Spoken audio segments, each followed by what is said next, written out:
She kept saying, "Daddy's angels." And I didn't even know if angels were real, but she believed it. So I walked. A teenage boy soaked barefoot in one broken boot, barely breathing, collapses against a steel door in the middle of a Montana blizzard, clutching a 2-year-old child against his chest, like she is the only thing tethered to this world worth saving. He doesn't knock. He doesn't have the strength. He just falls. And somehow the door opens. The night Gideon Hayes nearly died, he wasn't thinking about himself. That detail matters. It matters because Gideon Hayes was 17 years old, homeless, and had been sleeping behind a hospital dumpster for 11 days when the temperature dropped to 9 degrees and the sleet started coming down sideways. He had $243 in his jacket pocket, a broken zipper on his left boot, and exactly 0 reasons by any rational calculation to do what he did next.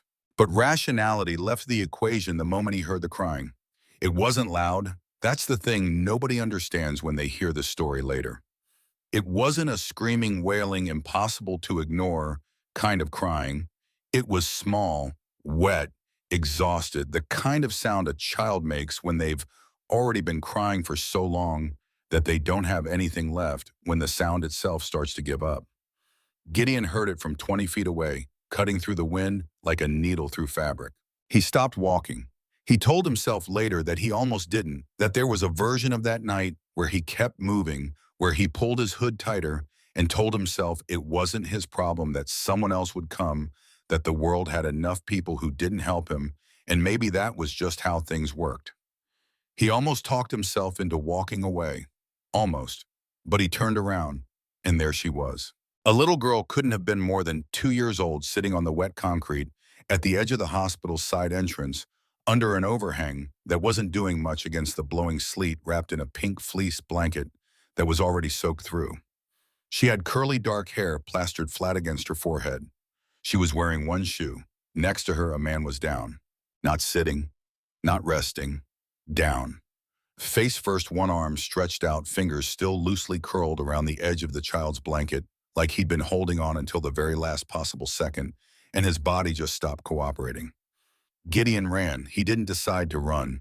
His legs just moved. He crossed the distance between them in seconds and dropped to his knees on the wet pavement beside the man, pressing 2 fingers to the side of his neck, the way he'd seen someone do in a movie once, and praying to God it worked the same in real life. Pulse, weak, but there. "Hey!" Gideon shook the man's shoulder. "Hey, wake up. Sir, wake up. You need to wake up right now." The man groaned. His eyes cracked open, dark brown, glassy, struggling to focus. He looked at Gideon with the kind of expression that people wear when they're trying to remember where they are and none of the answers feel right. The man started. Then he coughed hard, the kind of cough that comes from somewhere deep and wrong.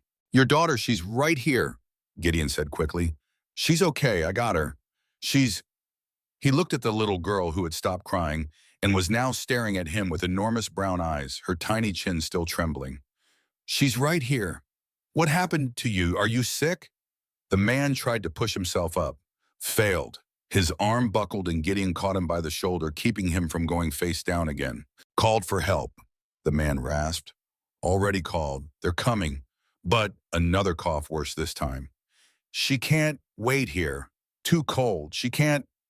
"She won't," Gideon said. He didn't even think about it. "I'll stay with her." The man squinted at him, really looked at him for the first time, took in the soaked hoodie, the broken boot, the hollow-cheeked face of a kid who hadn't eaten a real meal in days. "You don't even know us," the man said. "No," Gideon agreed. "But you're down and she's 2 years old and it's 9 degrees. We can sort out the rest later." Something moved across the man's face. Something that looked for just a moment like the specific grief of someone who has been let down by too many people and doesn't know what to do when someone actually shows up. "Find the angels," the man said. Gideon blinked. "What?" "When help comes, if I can't..." Another cough tore through him, and this time it lasted longer, and when it stopped, the man's face was gray. "Tell them Cade sent you. The angels. She knows. Ren knows. She'll say it." He reached out and gripped Gideon's wrist with fingers that were cold as stone. "She knows where. She'll say it. Don't let her be alone." "I won't," Gideon said. "I promise I won't." "Don't leave her." "I won't leave her." The man's hand went slack. Gideon's mind was already working through the calculations the way it had been working through calculations for 11 days straight, the way it worked when you didn't have the luxury of stopping to feel things, because feeling things meant slowing down, and slowing down meant the cold got in deeper. He looked at the little girl, Wren. That's what the man had called her. She was shivering. Not violently, but steadily, the kind of shiver that tells you the body is losing the fight and doesn't know how to stop it. Gideon pulled off his jacket. It was the only real layer he had, the only thing between him and the wind, and the rational part of his brain screamed at him that this was a bad idea, that he needed that jacket, that giving it away meant he was choosing to freeze. But Wren was 2 years old, and he had made a promise. He wrapped the jacket around her, pulled it tight, zipped it as far as it would go. She looked up at him with those enormous eyes and said very quietly, "Cold." "I know," Gideon said. "I know, sweetheart. But you're going to be okay. You hear me? You're going to be okay." The ambulance arrived 4 minutes later. Gideon watched them load the man onto a stretcher, watched the paramedics move with the specific controlled urgency of people who know that every second counts and can't afford to panic. One of them glanced at Gideon, looked at the child in his arms, because somehow Wren had ended up in his arms, had crawled there on her own while he was talking to her father. "You family?" the paramedic asked.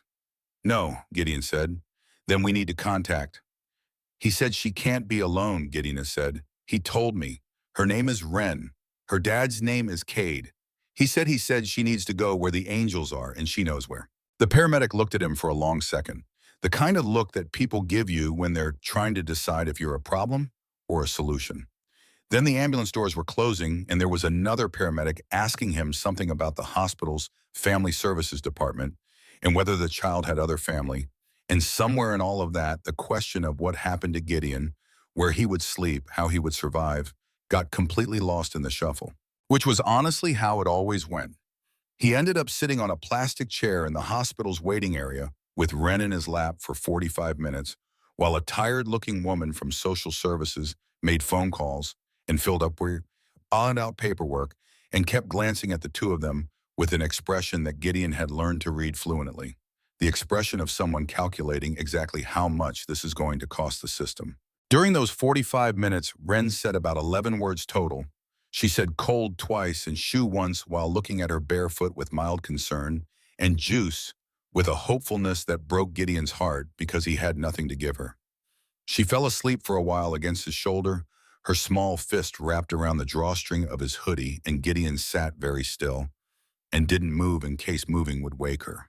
And then the social services woman came back and said, "We're having trouble reaching next of kin. The father's in surgery. We're going to need to place her temporarily with—" "No," Wren said. Both of them looked down at her. She was awake, apparently, and watching the woman with calm, absolute seriousness. "No, she said again, then with great deliberateness, "Daddy's angels." The woman blinked. "I'm sorry." "Daddy's angels," Wren repeated. She turned and looked up at Gideon. "Angels." Gideon stared at her, thought about what Kate had said. "Find the angels. She knows where." "Wren," he said carefully, "where are Daddy's angels?" She pointed. He followed her finger. She was pointing at the window, at the street outside, at the dark and the snow and the nothing that Gideon could see past the glass, which told him exactly nothing useful.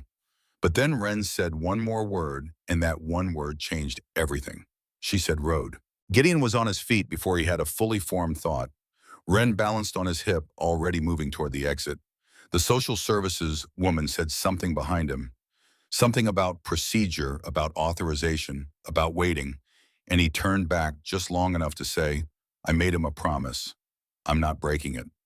And then he walked out the door into the storm. What Gideon knew about rural Montana could be written on a napkin. He'd come through 3 weeks ago with his mother on what was supposed to be a temporary relocation following a job lead or a cousin or some combination of hope and desperation that had collapsed as these things do on contact with reality. He knew the hospital, he knew the dumpster behind it, he knew the gas station 2 blocks east, where the overnight guy sometimes let him fill his water bottle without hassle. He did not know where the angels were, but Wren seemed to. She was shockingly calm for a 2-year-old being carried through a blizzard by a stranger. She didn't cry. She didn't fight. She tucked her face against the side of his neck, and every time he stopped at an intersection, every time he hesitated, She would lift her head and point. Left, straight, left again. Are you sure? He asked her at one point, standing at a crossroads with nothing visible in any direction except dark and white and the specific violence of Montana winter closing in from all sides. You sure this is right? She patted his cheek with one small hand. Angels, she said confidently. He kept walking. The first mile wasn't so bad. Cold, yes, the sleet was coming in sheets, hitting him in the face like thrown gravel, and his broken boot was already soaked through, and his toes had gone from painful to numb in a way that he told himself was fine, was okay, was manageable. He tucked Ren deeper inside his hoodie, the only layer he had left now that she was wearing his jacket, and kept her face pressed against his chest so she wasn't breathing the wind directly. She was warmer than he was. He made sure of that. Every time he felt her shiver, he wrapped his arms tighter around her and rubbed her back through the jacket and said things like almost there. Even when he had no idea if that was true. By the second mile, his legs were starting to feel heavy. Not the normal tired heavy of someone who's been on their feet all day. The specific weighted, treacherous heavy of cold that is getting into the muscles and slowing them down from the inside. He knew what that meant. He knew in the abstract, clinical way that someone picks up knowledge from years of surviving, things they shouldn't have to survive, that this was the beginning of something dangerous. He kept walking. Talk to me, he told Ren. Keep talking to me. Okay, tell me about your daddy. Daddy big, she said. Yeah, how big? She spread her arms as wide as they would go, which was not very wide because she was wrapped inside his hoodie, but the intent was clear. Very big. Huh, that's good. What else? Daddy loud, she said, and something in her voice, some small, fond note of long familiarity, made his chest ache. Loud like loud mad or loud happy. She considered this. Loud happy, she decided. Good, he said. Loud happy is good. What does Daddy sound like when he's loud happy? She made a sound, a rumbling, exaggerated hey that was so clearly meant to be an impression of someone specific and enormous and beloved that Gideon laughed despite everything, despite the cold and the dark and the weight of his soaked boot and the fear he was keeping carefully behind his teeth. He sounds like a bear, Gideon said. Bear, Ren agreed happily. Okay, so we're going to find Daddy's angels, and we're going to tell them Daddy's a bear, and they're going to know exactly who we mean. Deal. Deal, she said with great confidence and pointed left. He turned to left. By the third mile, Gideon stopped being able to feel his feet, not numb, not the tolerable absence of sensation he'd managed through the first couple miles. This was the kind of not feeling that announces itself with a specific dread that makes a person realize they have crossed some threshold they can't easily uncross. He looked down at his boots, at the snow packed into the broken seam of the left one, and thought with a strange, distant clarity, this is actually serious now. He'd been in bad situations before. He'd been cold before. He'd been hungry and exhausted and invisible to a world that kept walking past him, like he was part of the scenery, like he was just a detail in the background of everyone else's more important lives. But this was different. His legs were moving slower. His thoughts were starting to come at him from further away like radio signals losing their station. He knew what this was. He'd read about it once in a library on a day when the cold outside was just regular Montana winter cold, and he'd been warm enough to read without his hands shaking. Hypothermia started with shivering, then it stopped you from shivering. And then right about the time your brain started telling you that everything was actually fine and you were very warm and you could sit down for just a minute, that's when it was really over. He wasn't there yet, but he could feel the edges of it.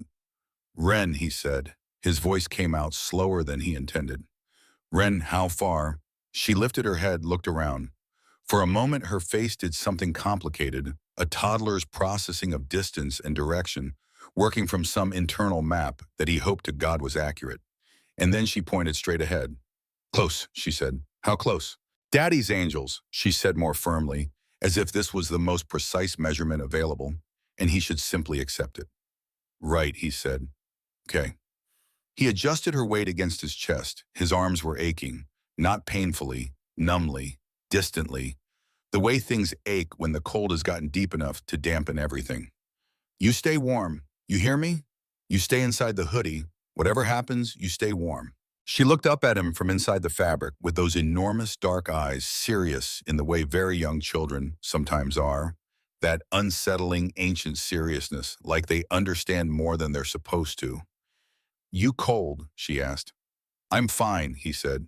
You cold? She said. Not a question this time. He didn't answer. She reached up with her tiny cold hand and pressed it against his cheek the way she'd done at the crossroads. Except this time she held it there, and it wasn't a direction. It was something else. Something that a 2-year-old shouldn't know how to do, but apparently did. Angels come, she said softly. Angels come. He kept walking. Mile 4, mile 5. He lost track of the time. He knew it was late past midnight, maybe past 1 in the morning, because the streets were empty and the dark felt absolute, and the storm hadn't let up even slightly. If anything, it was worse. He was walking with his head down, just watching the ground in front of his feet, because he couldn't look into the sleet anymore without his eyes watering shut. He was counting steps for a while, sets of 100, then sets of 50, then just one at a time. Left foot, left, right. He didn't let himself think past the next step. At some point, he started talking to Wren even though she'd fallen asleep again against his chest. Talking low and continuous and probably nonsensical, telling her about the library where he used to go before everything fell apart, about the librarian who let him stay past closing, sometimes when the weather was bad, about his mother's laugh, which was the best sound he'd ever heard, and which he was holding on to with both hands in the back of his mind like something precious that could still be salvaged. He talked because the sound of his own voice was the only thing keeping him tethered, and then through the dark and the white and the roaring of the wind light, not a street light, not a porch light, the warm, spilled golden light of windows, multiple windows, a building, a low, long building set back from the road with bikes parked out front, even in the snow, covered in ice, but unmistakably there. And above the door, visible even through the storm, a spray-painted mural of wings. He stopped. He stared at it. He laughed, or tried to. What came out was something between a laugh and a sound he couldn't quite name. Something that was also tears, though he wouldn't have said so. Wings, he told Wren's sleeping face. Wings, Wren, look.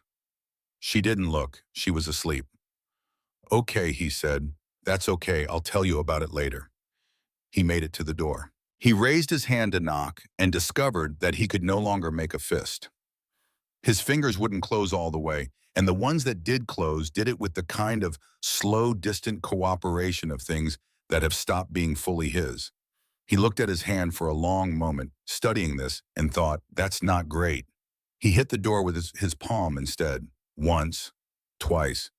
He didn't have the strength for 3. He heard voices on the other side, the thump of boots on a floor. Someone saying something, a question, a response, a brief, sharp exchange. Then the sound of a lock. The door swung open. Light and heat poured out of it like something physical, and Gideon felt the warmth hit his face and thought with perfect clarity, I made it. We made it. Then the man in the doorway said something. Or maybe several men said something. There was a lot of noise suddenly, or maybe it was the same amount of noise, but his brain was struggling to process it. He was aware of faces. Big, bearded, weathered faces wearing expressions that shifted rapidly from suspicion to shock. He was aware of someone reaching for Wren. He stepped back. Automatic. Animal. No, he said. The word came out thick and strange, but definite. Not she needs. He stopped, started again, focused with everything he had. Her dad, Cade. He said, find the angels. She said, wings. I walked. She said, wings, and I walked, and he looked down at his feet. I can't. Somebody catch him, someone said very clearly from somewhere above him. And then the ground came up. And Gideon Hayes, who had walked 6 miles through a Montana blizzard carrying a child who wasn't his for a father he'd known for 4 minutes, went down on the threshold of the place he'd been promised was safe, and for the first time in 11 days, let himself stop. The last thing he heard before the dark took him was Wren. She had woken up. She was in someone else's arms now. Warm arms, big arms, the arms of someone who had rushed forward and scooped her up before she could fall with him. She wasn't crying. She wasn't scared.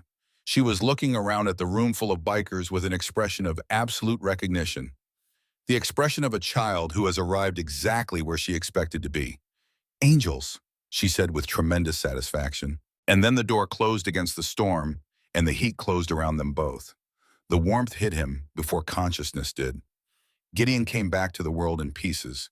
First the heat pressing in from all sides like something he hadn't earned. Then the sound of voices, low and urgent. Then the specific discomfort of feeling returning to his fingers, which announced itself not as relief, but as pure white-hot pain that made him gasp before he was even fully awake. There he is, someone said. He opened his eyes. He was on something soft, a couch, wide and worn, the kind that had absorbed 10,000 hours of human weight and shaped itself accordingly. Above him, three faces. Big men, bearded, rough-edged, wearing cuts the leather vests he'd registered dimly at the door before the floor came up to meet him. They were looking at him with expressions that were hard to read, something between concern and assessment. The way men look at a situation they're still deciding how to classify. Don't try to sit up, the closest one said. He was maybe 40, dark-skinned, with a shaved head and a jaw like a shelf. His patch said Garrett. Doc's checking your hands. Gideon looked down. There was an older man crouched at the end of the couch, white-haired, methodical, working through Gideon's fingers one at a time with the focused calm of someone who has done this before. He pressed on the tip of Gideon's index finger, and Gideon hissed through his teeth. Good, the old man said without looking up. Pain is good. Pain means it's still yours. Ren, Gideon said. The word came out raw. She's fine. This from a different voice across the room. Quieter. Gideon turned his head and saw her. Ren was sitting on the bar of all places, wrapped in what looked like a flannel shirt turned into a makeshift blanket, eating crackers from someone's hand with total focused intensity that toddlers bring to snacks. She looked warm. She looked completely unconcerned. She looked, if he was honest, like she owned the place. Gideon exhaled. The breath came out shakier than he expected. Okay, he said. Okay, good. What's your name, son? The man called Garrett again. Not aggressive, careful. Gideon, he said. Gideon Hayes. How old are you? He's 17. The men exchanged a look over his head, the kind of look that carries an entire conversation in a fraction of a second. Where are your parents? And there it was, the question that always came, the question with no good answer, the question that turned him from a person into a situation. He felt the familiar closing off instinct rise in his chest, the learned reflex of someone who has been processed by enough systems to know that the truth rarely helps you. But he was too cold and too tired and too far past pretending. My mom's at the shelter on 5th, he said. She's sick. I've been trying to figure out a better arrangement. Silence. Then Garrett said very evenly, You've been on the streets. 11 days, Gideon said, give or take. Another look traded over his head, this one longer. Tell me about the girl, said a new voice. Gideon pushed himself up on one elbow, despite the old man's protest, and got his first real look at the person who had spoken. He was standing at the edge of the room, not hovering like the others, but positioned with the deliberate stillness of a man who doesn't move unless he means to. 50, maybe. Heavy through the shoulders. The kind of build that wasn't gym built but work built. Years of actual use. Gray in his beard, in his close-cropped hair. His eyes were dark and absolutely steady, and they were fixed on Gideon with the specific, undivided attention of someone who was weighing every word before it was spoken. His patch said president, below that one-word stone. Tell me, he said again, from the beginning, don't skip anything. So Gideon told him. He told him about the crying he'd almost walked past, about Cade the man down on the wet concrete, the cough that came from somewhere wrong, the fingers loose around the blanket's edge. He told him about the 4 minutes in the hospital parking lot, the ambulance, the social services woman, with her clipboard and her calculations. He told him about Ren pointing at the window at the road. He told him about finding the angels in the wings above the door, and 6 miles through a storm he wasn't sure he was going to survive. He told it flat, no performance, no bid for sympathy. He was too exhausted for that. He just said what happened in the order it had happened and let the men in the room do whatever they were going to do with it. When he finished, the room was quiet. Then Stone said very carefully, What was his name, the man outside the hospital? Cade, Gideon said. He said, tell them Cade sent you. The silence that followed was different from the one before. Heavier. It had a texture to it, a weight that Gideon didn't understand yet, but could feel the way you can feel a storm system changing pressure before the rain actually comes. Garrett turned away, pressed both hands flat on the bar. His head dropped. Someone in the back of the room said very quietly, "God." Stone didn't move. His eyes stayed on Gideon, but whatever he was seeing wasn't just Gideon anymore. He was somewhere else behind those eyes, running through something calculating, absorbing. "Cade Hartwell," he said. It wasn't a question. "I don't know his last name," Gideon said. "Dark hair, dark eyes, big, yeah, beard, scar on his left jaw." It was dark. I didn't see a scar. Big man would have been wearing a canvas jacket, dark green. Gideon thought back. The cold concrete, the outstretched hand, the canvas of the sleeve against his fingers when he'd gripped the man's shoulder. "Yeah," he said. "Yeah, dark green." Stone closed his eyes for exactly 2 seconds. Then he opened them and looked at Garrett and said, "Call the hospital." Garrett was already moving. "Wait," Gideon said. He pushed himself all the way up, now ignoring the old man's objections and the complaint from his own legs, sitting forward with his elbows on his knees. "Who is he, Cade? Who is he to you?" Stone looked at him for a moment, measuring something. "He's our brother," he said. That word, not used casually, not metaphorical in the way civilians sometimes said it, but weighted with the specific gravity of men who have made real commitments to each other. It landed in the room and changed the air. "He's been gone 3 months, Stone said. "Left to deal with some personal business. We knew he had Ren with him. We've been trying to reach him for 2 weeks. He paused. "We thought he was just off-grid." "He wasn't off-grid," Gideon said. "He was sick. He's been sick for a while, I think. The way he went down, that wasn't sudden. That was someone who'd been fighting something for a long time and finally lost the argument." Stone absorbed this without expression, but something moved behind his eyes. Something old and carefully managed. Across the room, Garrett had someone on the phone. His voice was low and rapid. Name, physical description, approximate time of arrival. "He's one of ours," Garrett said into the phone, and the men around him were listening with the focused quiet of people who know that the next 30 seconds might tell them something they're not ready to hear. Gideon watched Ren. She had finished her crackers and was now apparently conducting a detailed examination of the zipper on the flannel shirt she was wrapped in, pulling it up and down with intense concentration, utterly unbothered by the tension moving through the room around her like a current.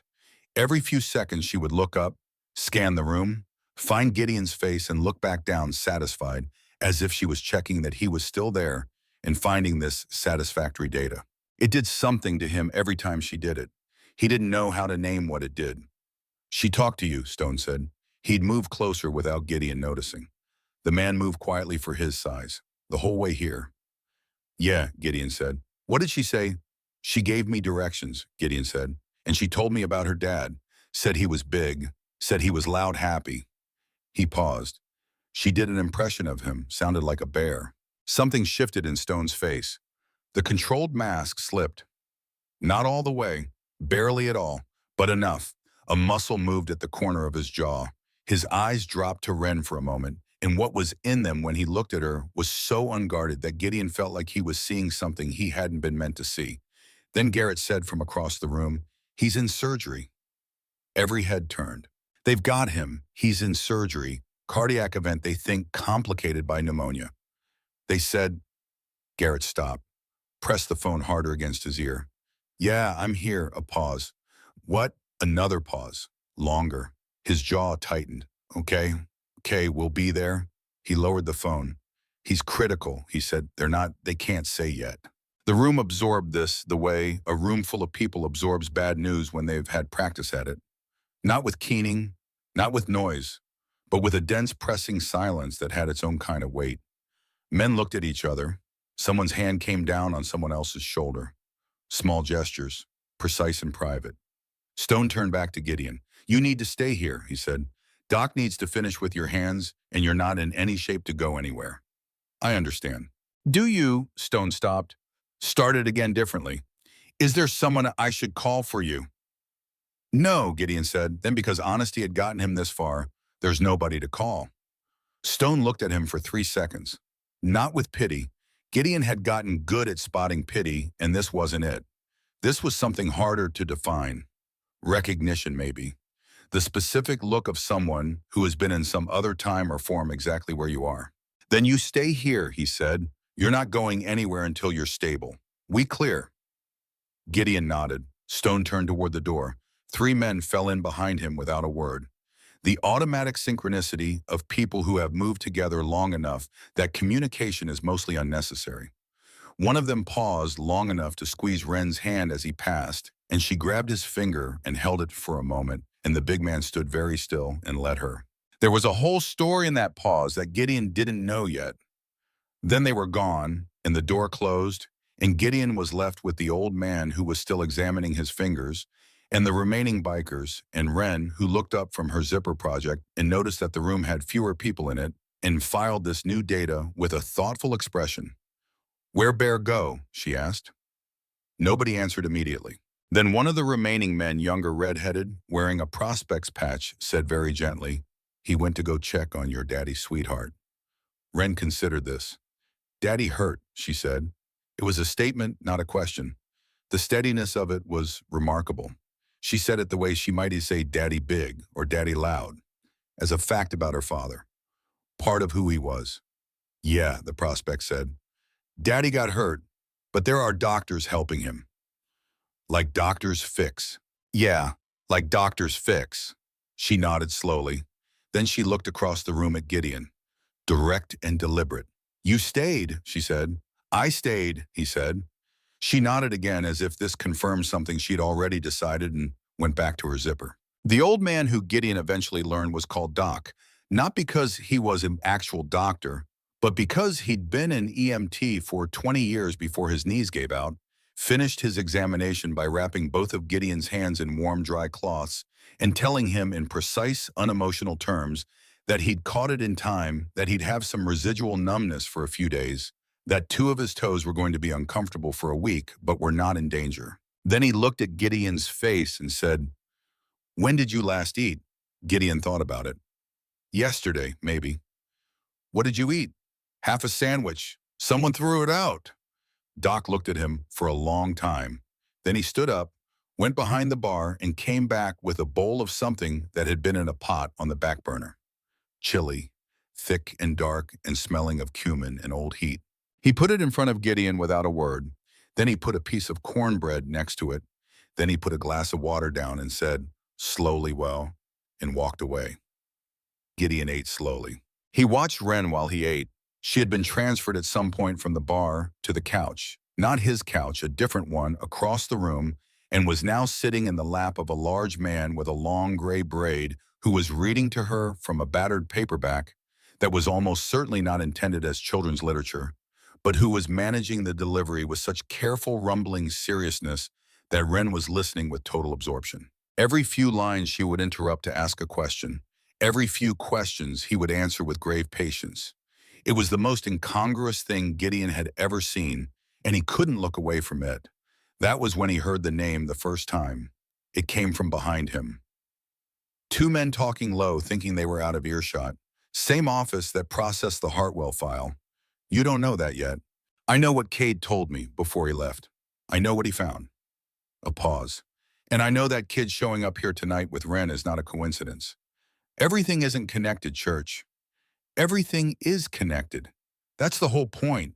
That's what Cade was trying to prove." Vance. The name landed somewhere in Gideon's memory and stuck. He kept eating. He kept his eyes on Ren. He kept his face completely neutral and made himself breathe normally and did not turn around. Because he had heard that name before. Not tonight, not here, 3 weeks ago, before Ren, before the storm, before any of this. When he'd been huddled in the stairwell of a county building trying to stay warm, invisible the way homeless teenagers are invisible in public buildings, present, but not registered, seen but not perceived.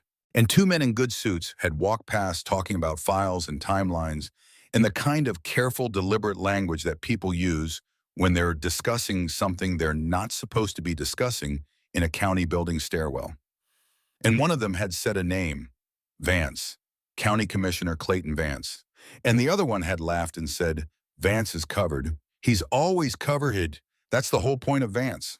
Gideon had not known what that meant at the time, had filed it away in the back of his mind the way you file away things that feel wrong but aren't your problem.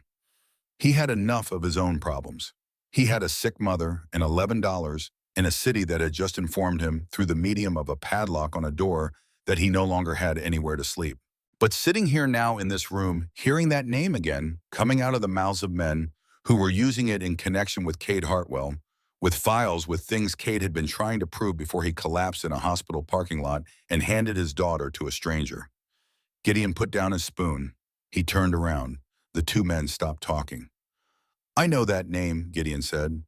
They stared at him. "Vance," he said. "Clayton Vance. I've heard it before, recently."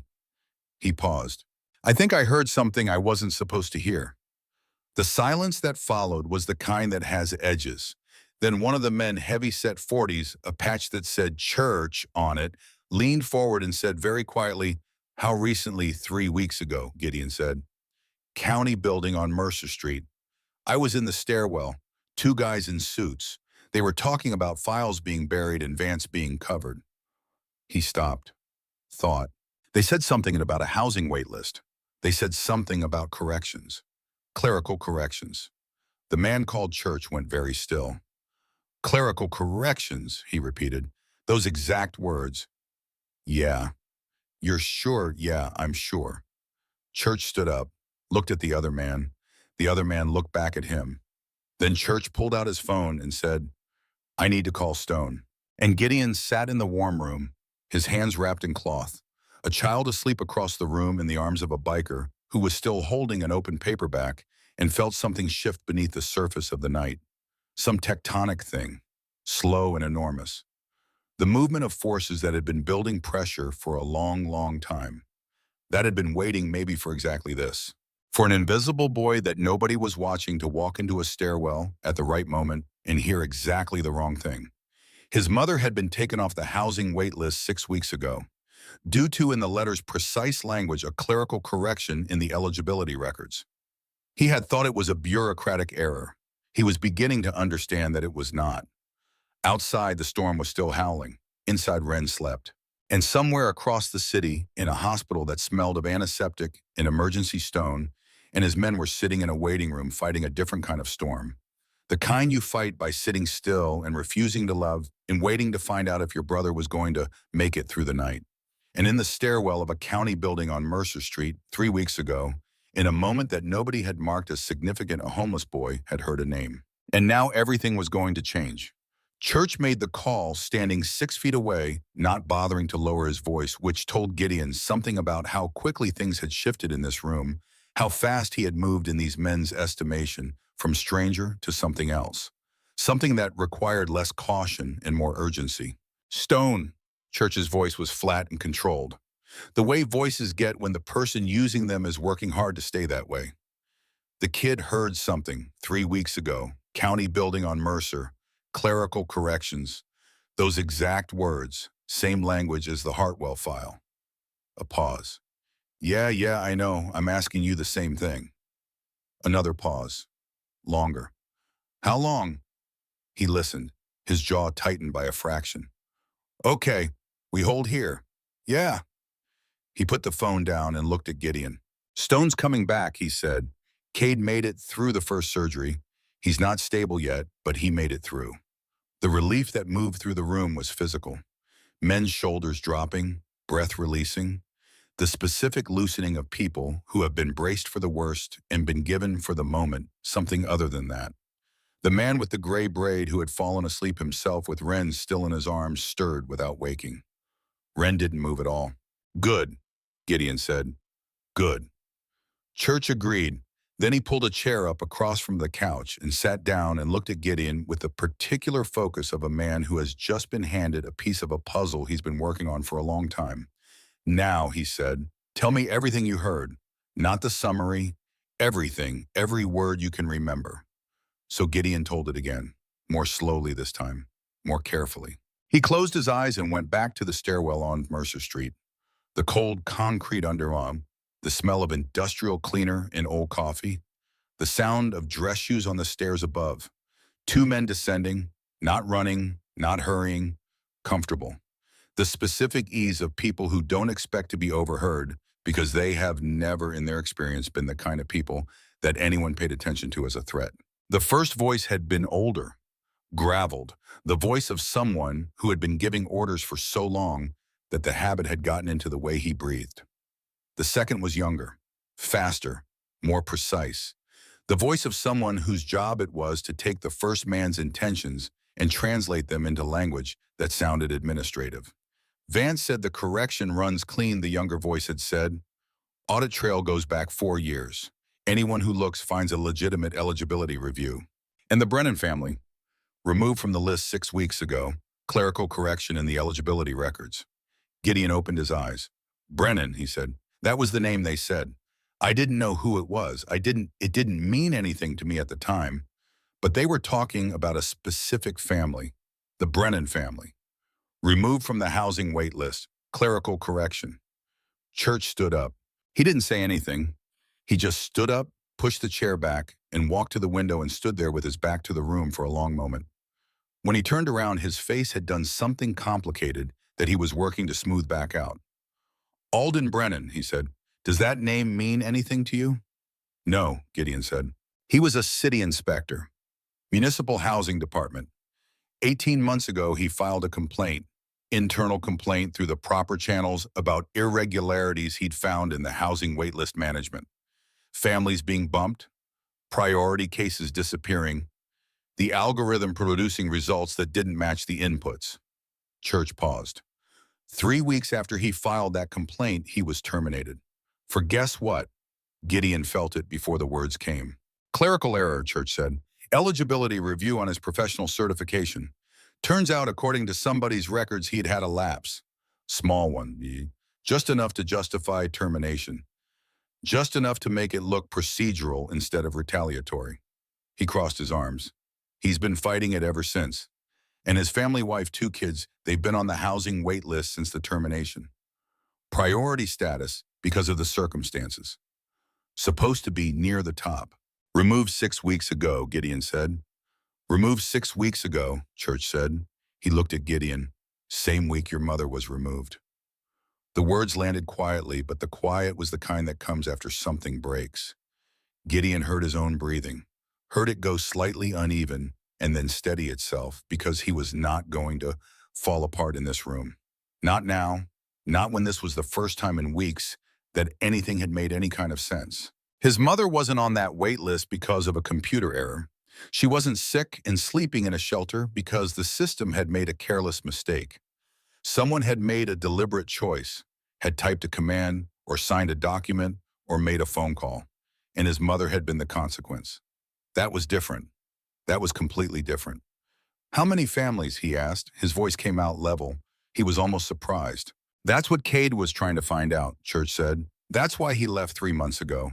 He had contact with someone inside the county administrative office, someone who reached out to him, said they had documentation, said they'd been watching the pattern for 2 years and were scared to go to anyone official because Vance has people in every official place worth having people in. He stopped.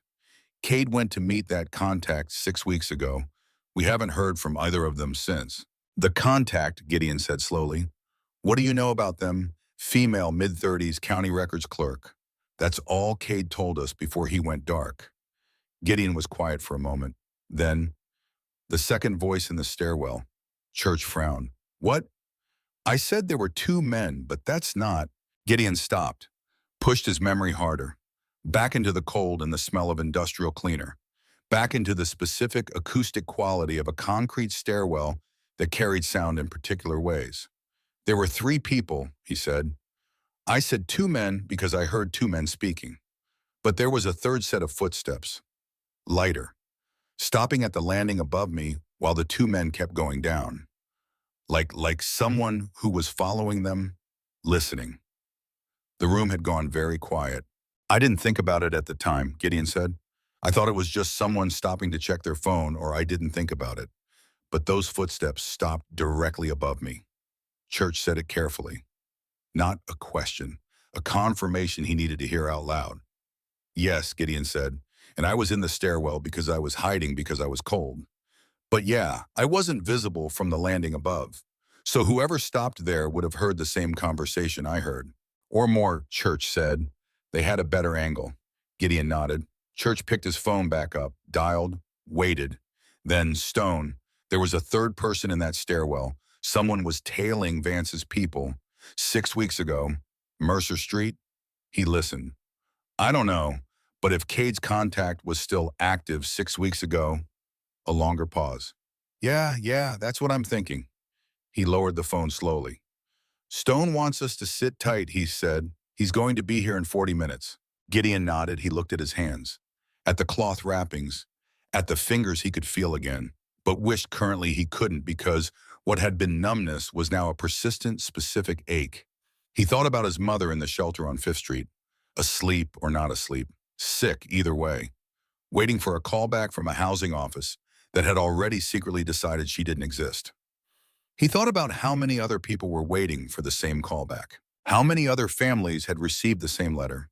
Clerical correction, eligibility review, procedural and administrative, and designed to sound boring so no one would look too hard. He thought about a county commissioner who had been doing this for apparently years. He thought about the kind of confidence it took to do something for years, the kind of confidence that only comes from never being caught. I want to help, Gideon said. Church looked at him. I know what I heard, Gideon said. I know the voices. I could identify them again.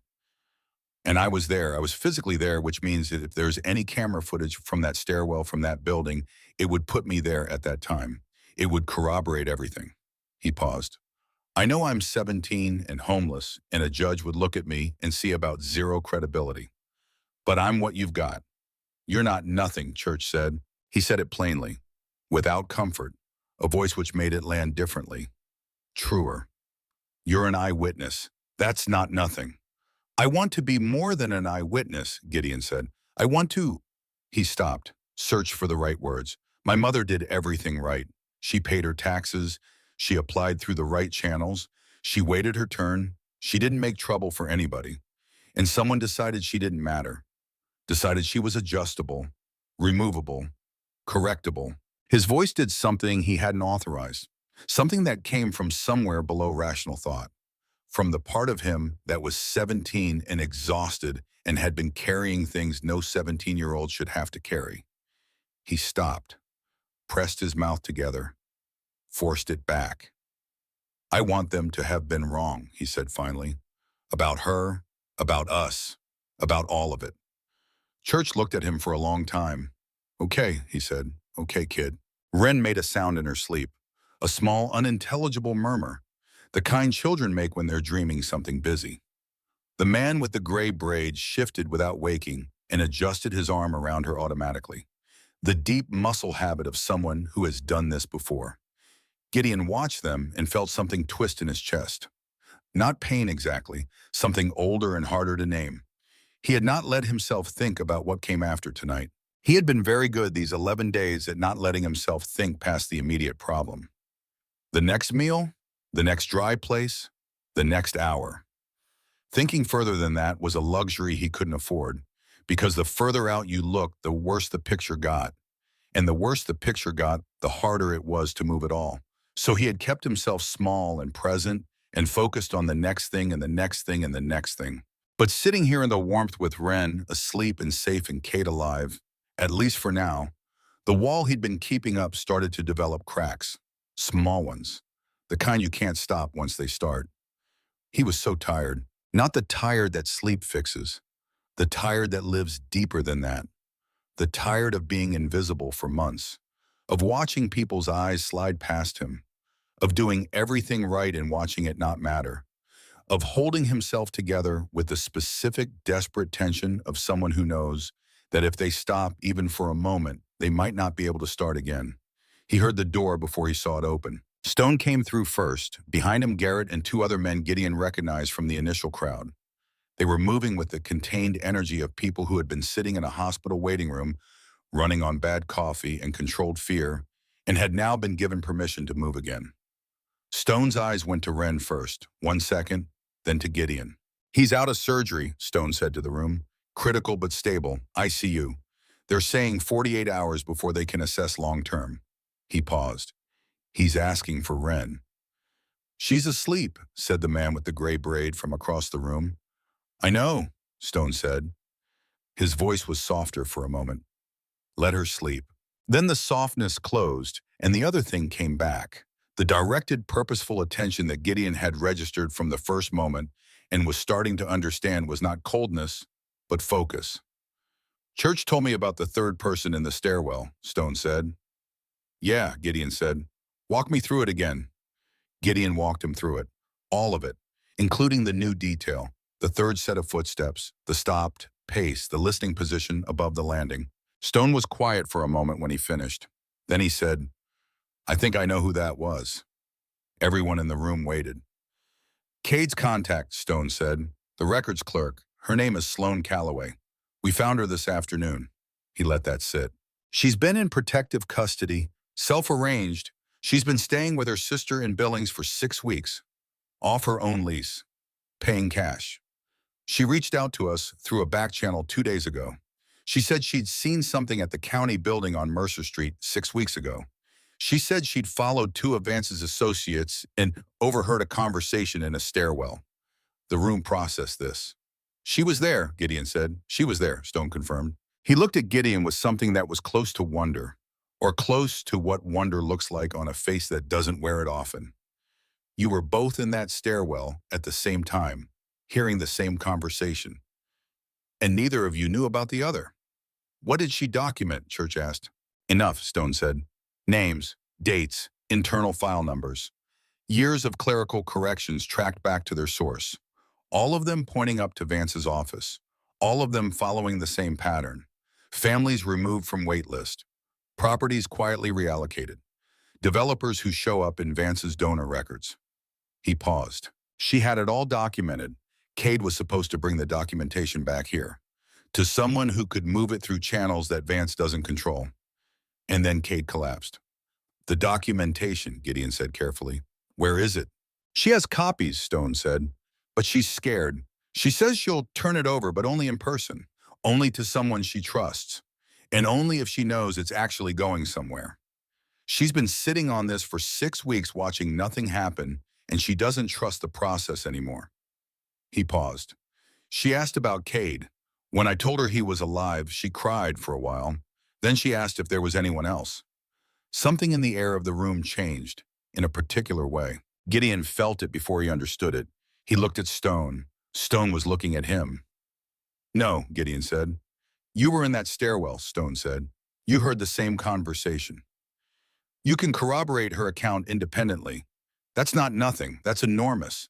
A records clerk with documentation and an independent eyewitness who heard the same conversation from a different vantage point.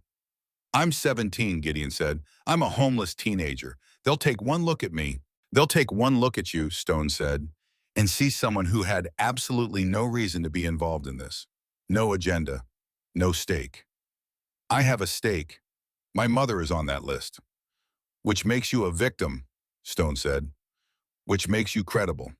Which makes you exactly the kind of witness that it's very hard to dismiss. He paused. I'm not asking you to walk into anything alone. I'm asking you if you're willing to stand in a room with a woman who's been alone with this for 6 weeks and tell her that she isn't anymore. The room was very quiet. Wren murmured again in her sleep. Gideon looked at her. He thought about a 2-year-old who had pointed into a storm and said, angels, and meant it, without reservation, without doubt, with the complete unguarded certainty of someone who has not yet learned that the world mostly doesn't deliver on its promises. He thought about her father on the cold concrete, holding the edge of her blanket with fingers that were giving out. Still holding, still holding. He thought about his mother's laugh. He thought about a letter that said clerical correction and had used administrative language to mean, you don't matter. We've decided, and there is nothing you can do. When, Gideon said. Stone almost smiled. It didn't quite make it to his face, but it changed something at the edges. Tomorrow, he said. Tonight you sleep, you eat. Doc checks those hands again in the morning. And if he says you're stable, he'll say I'm stable, Gideon said. Then tomorrow, Stone said, we go meet Sloane Calloway, and we figure out what years of buried truth actually costs. He looked around the room. at the men who had been afraid tonight, who had sat with bad news and held it together and were now being asked to hold together a little longer. It costs a lot, he said. We've already been paying it. Time to collect. Nobody spoke. Then Garrett said quietly, Cade's going to want to know. I'll tell him when he wakes up, Stone said. He's going to want to be there. He's in the ICU. I know, Garrett said. He's still going to want to be there. Stone's mouth curved. Then he better wake up fast. Wren opened her eyes. She looked at the room, at Stone, at Garrett, at the familiar faces and the one that wasn't familiar but had been there since the beginning, since the storm, since she'd pointed into the dark and trusted something that wasn't visible yet. She looked at Gideon. Angels, she said, satisfied, complete. And in that word in the mouth of a 2-year-old who'd navigated a blizzard on faith alone was everything that needed to be said about what this night had been and what the next days were going to require. Gideon lay back on the couch. He closed his eyes, for the first time in 11 days in a room full of men who had not yet decided to trust him, but had decided to believe him, which was a different thing and in some ways more valuable. He slept. Outside, the storm was beginning finally to break. He slept 4 hours. It felt like 4 minutes. Doc woke him at 7 in the morning with 2 fingers on his shoulder and a cup of coffee that smelled like it had been on the burner since midnight and didn't apologize for it. Gideon sat up, took the cup, spent 30 seconds remembering where he was and why and what it meant. The remembering came in layers. Wren, Cade, the stairwell, Vance, Sloane Calloway. Each one settling on top of the last like cards being laid down on a table until the full hand was visible. Then he stood up. His legs protested. His hands ached with the deep, specific throb of tissue that had been in real danger and known it. His left foot had a quality to it that he chose not to examine too closely. But he was standing, and he was warm, and there was coffee, and somewhere across the city, a woman named Sloane Calloway had been alone with something enormous for 6 weeks. And today that was going to change. He drank the coffee, standing up. Wren was already awake. She was at the bar eating scrambled eggs with a concentration that suggested she had opinions about scrambled eggs. And next to her sat a woman Gideon hadn't seen the night before. Mid-40s, sharp-eyed, dark hair pulled back, wearing a cut that identified her as something other than a member, but clearly not a stranger to this room. She was watching Wren eat with the practiced vigilance of someone who has done this kind of watching before and is good at it. She looked up when Gideon walked over. You're the kid, she said. Gideon, he said. Rosa, she said. I'm Garrett's wife. I also run the chapter's community outreach, which means I'm the one they call when there's a child involved and they want someone who won't accidentally terrify her. She looked at him steadily. You did a good thing last night. I made a promise, he said. Same thing, Lena, she said. Wren looked up from her eggs. Gideon, she said, with a matter-of-fact acknowledgement of someone confirming a detail they have already filed correctly. Hey, Wren, he said. She pointed at his coffee. Hot, she said, with the gravity of a public service announcement. Yeah, he agreed. I know, thank you. She nodded and went back to her eggs. Stone came through the door at 7:30. Garrett 2 steps behind him. Both of them carrying the compressed, alert energy of men who had not slept, but were refusing to let that be anyone's problem. Stone looked at Gideon, looked at his hands, looked at his face. Doc clear you, he asked. He will, Gideon said. Stone almost smiled. Go find him. Doc was in the back room and he did his examination with the same methodical quiet as the night before, working through each finger, pressing specific points, watching Gideon's face for involuntary reaction. When he finished, he sat back and said, The hands are better than they should be. The toe on the left foot, I want you to keep it drying off concrete as much as you can for a week. You're going to be sore, and that's appropriate. You're not going to lose anything. He paused. You understand what I'm telling you. You came close. The margin was not comfortable. I know, Gideon said. I want you to actually know it, Doc said. Well, file it away and move on. What you did last night, the physical reality of what you put your body through, that matters. That has a cost. I know, Gideon said again. And then because Doc was looking at him with the specific patience of someone who was not going to let this go, I'll take care of it. I'll be careful. Doc studied him for a moment. Then he nodded once. The way men nod when they've said what needed saying, and trust you to carry it. Gideon went back out front. Stone was on the phone. Church was at the table with a laptop and a legal pad covered in handwriting. Garrett was talking low and fast to two other men near the door. Rosa had moved Ren from the bar to the couch and was doing something with her hair. Some kind of braid that Ren was submitting to with the stoic patience of a child who has opinions about hair touching, but has decided in this particular instance to allow it. The room had the texture of an operation coming together. Gideon recognized it. The way you recognize things you've only seen in movies and then encounter in real life. The specific purposeful bustle of people who know their parts and are running them without needing to announce them. Stone lowered his phone and looked at Gideon. Sloan agreed to the meeting, he said. Neutral location. Her choosing. She's been careful for 6 weeks and she's not going to stop being careful. Because we ask nicely. She picks the place. She picks the time. She has a 30-minute window, and if anything feels wrong to her, she walks. He paused. She also asked specifically about you. Gideon blinked. About me. She asked if the boy was coming. Stone watched his face. I didn't tell her your name. I told her there was an independent witness to the stairwell conversation. She asked if he was coming. You told her yes. I told her I'd ask. Then yes, Gideon said, immediately. Stone nodded. She said there's something else. Something she didn't tell Cade before he went dark. Something she's been holding back because she wasn't sure who she could trust. He let that sit for a second. She said it involves a name that Cade would recognize. She wouldn't say more on the phone. The temperature in Gideon's understanding went up a degree. Something bigger than the wait list. I think the wait list was always the surface, Church said from a seat at the table without looking up from the legal pad. Years of systematic removal of low-income families from housing priority lists. Properties being quietly reallocated to developers who fund a specific county commissioner's campaigns. That's not a housing scandal. That's money laundering with an administrative layer on top. He looked up now. The housing program receives federal funds, which means what Vance has been doing isn't just corrupt local politics, it's federal fraud. The weight of that settled over the room, which is why he's been so careful, Garrett said. Local investigators, he can manage. Federal is a different problem. Which is why Sloan is scared, Stone said, and why she's been sitting on the complete picture for 6 weeks instead of taking it to the FBI directly. He looked at Church.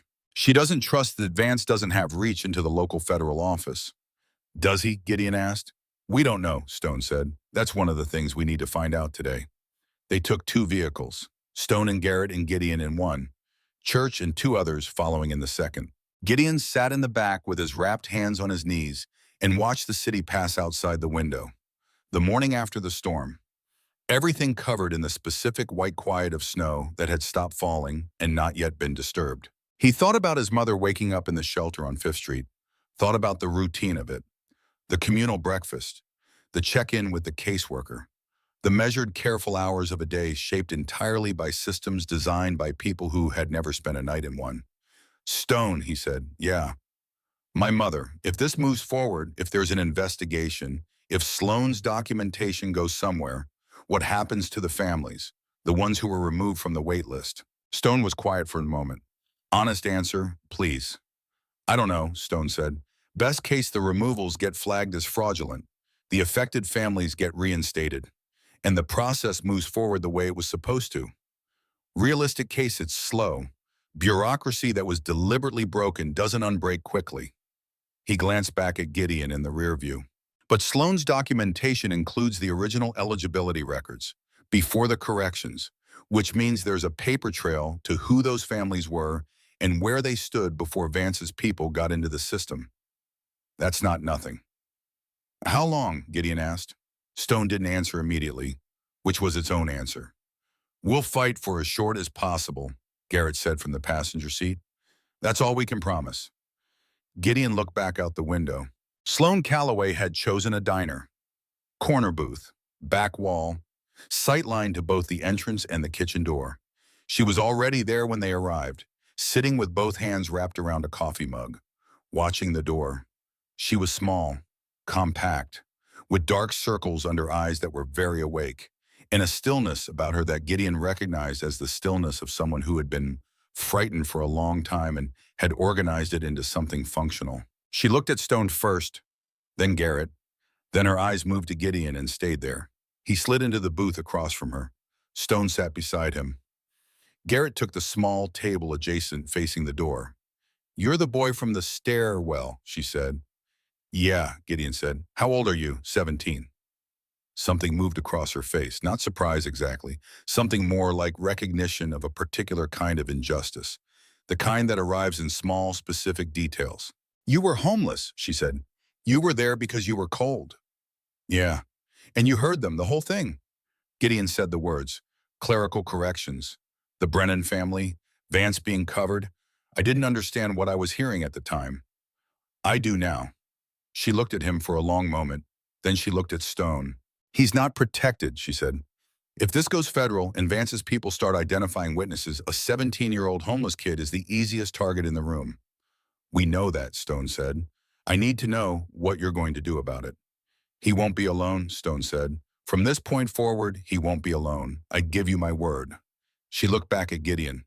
"Is that enough for you?" she asked.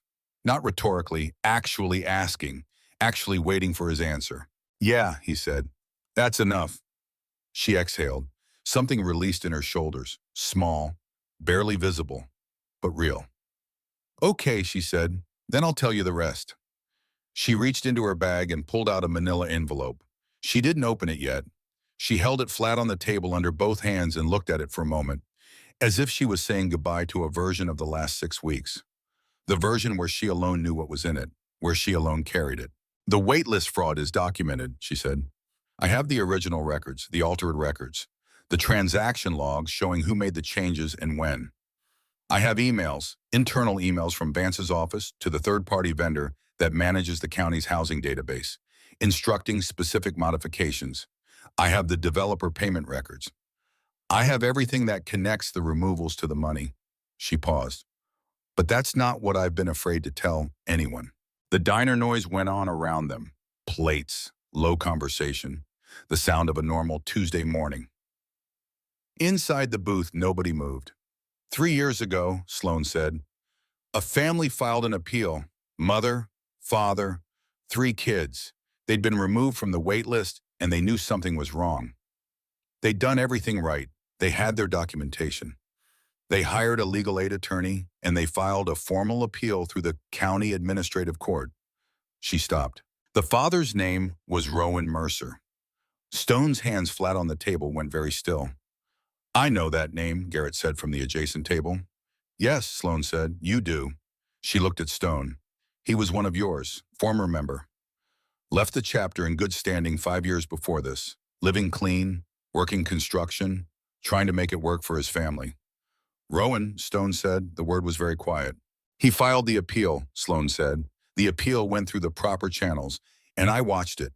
I watched every step, because by that point I'd already started documenting the pattern, and I wanted to see what happened when someone actually pushed back." She pressed her hands harder on the envelope. "What happened was his appeal was dismissed. Administrative grounds. His attorney was then contacted by the state bar about an ethics complaint. Anonymous complaint. Ultimately unfounded. But it took 8 months to resolve and cost the attorney enough that she stopped taking housing cases." She paused.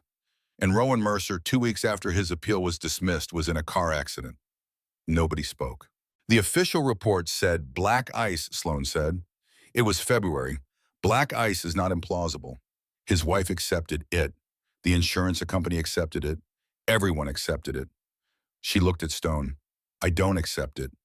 Stone was looking at her with an expression that was very controlled and very dangerous, in the specific way that grief makes certain men dangerous. Not explosive, not visible, but deep and directional, like a current that runs under everything. "You have something," he said, "something that made you not accept it." "Vance's office has a problem," Sloan said. "His executive assistant is meticulous. She documents everything. Meeting logs, call logs, visitor records cross-referenced against Vance's calendar. It's good practice. She does it to protect herself, I think, because she's been with him long enough to know she needs a record of what she was and wasn't present for." She opened the envelope now. She laid 3 sheets of paper on the table. "These are excerpts from her logs. I got copies through a source I'm not going to identify." Look at the dates. Gideon looked. He didn't know what he was seeing. The names and reference numbers meant nothing to him without context. But Stone picked up the first sheet, and he read it, and the muscle in his jaw moved. 14 days before the accident, Stone said, Vance met with someone identified only as a case management consultant. He looked up. There is a follow-up notation. 18 days after the accident, same individual. Meeting noted as case resolved. Case resolved, Church repeated. He'd moved from the adjacent table without Gideon noticing, was now standing at the edge of the booth. They logged it, Stone said. She logged it, Sloan said.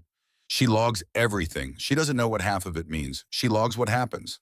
It's not evidence of what I think it means, she continued, but combined with the timing, with the appeal, with the pattern, it's a thread. It's a thread, Stone said. Pull it right, Sloan said, and it unravels 15 years. Gideon looked at the papers on the table, at the dates, the notations, the careful administrative language that said case resolved and meant something that administrative language was never supposed to mean. He thought about Rowan Mercer, who had done everything right, who had filed the right paperwork and hired the right attorney and gone through the right channels, and had been deleted, efficiently, with the specific practiced efficiency of people who had been doing this for a long time and had learned exactly how much force was necessary and where to apply it. Stone, he said. Stone looked at him. How many, Gideon said. How many Rowan Mercers? Stone didn't answer. That's what we don't know, Sloan said quietly. The housing fraud that's documented. That's provable. But the other thing, the people who push back and then stop pushing back. I've identified 3 cases where the timeline looks wrong. Rowan is the most extreme. The other 2, one withdrew a complaint, relocated out of state within 6 months. One had a series of bureaucratic problems that destroyed his small business, right around the time he was making noise. None of it is provable in isolation, she said. She paused. Together, it's a pattern. And patterns, Church said, are what prosecutors love. Which brings us to the federal question, Stone said. He looked at Sloan. You said you don't trust the local field office. I don't know that I don't trust it, she said. I know that Vance has demonstrated over 15 years an ability to stay ahead of scrutiny. I know that 2 separate county-level investigations were opened in the last decade, and both were quietly closed. I know that someone is telling him when to be careful. She paused. I don't know if that someone is in the local federal office, but I'm not willing to bet my life on it. And yours, she added, looking at Gideon. There's another way in, the Church said. Everyone looked at him. He had his phone out, turned it to show Stone, then Sloan, a name on the screen. Alden Brennan, he said, the inspector who filed the internal complaint 18 months ago. His case was federal. He filed through OSHA's whistleblower protection program. That filing created a federal case number. That case number is technically still open because it was never formally closed. It was just buried. He paused. If Brennan is willing to amend his complaint and attach new documentation, it goes directly back to the federal whistleblower apparatus, not the local field office. Washington. Sloan stared at him. Brennan would have to be willing to take that step. Does he have a reason not to be? Gideon asked. He has every reason not to be, Sloan said.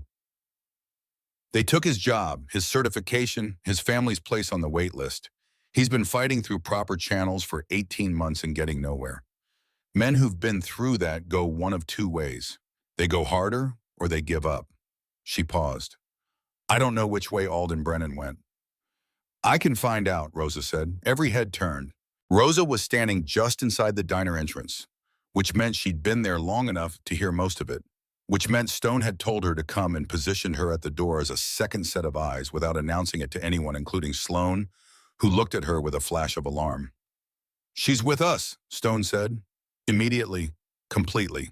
Rosa crossed to the booth. She looked at Sloan directly, without the soft approach voice that people sometimes used on frightened witnesses. She spoke to her like an equal. Alden Brennan's wife, Carmen, volunteers at the same family resource center I run outreach for. I've met her 4 times. She doesn't know who I am beyond that context, but I know her. And I can tell you this, she is not a woman who has given up. She paused. Neither, I think, is her husband. Sloan looked at her for a long moment. Then something in her face made a decision. Okay, she said, then we need to move fast, because in the last 48 hours, something changed. She reached back into the envelope and pulled out one more sheet. I have a contact who still works in the county building. Yesterday morning, there was an unscheduled visit from two men to Vance's office. They weren't there long, but they accessed the housing database. She put the paper on the table. They ran a query. The search parameters were for flagged appeals from the last 4 years.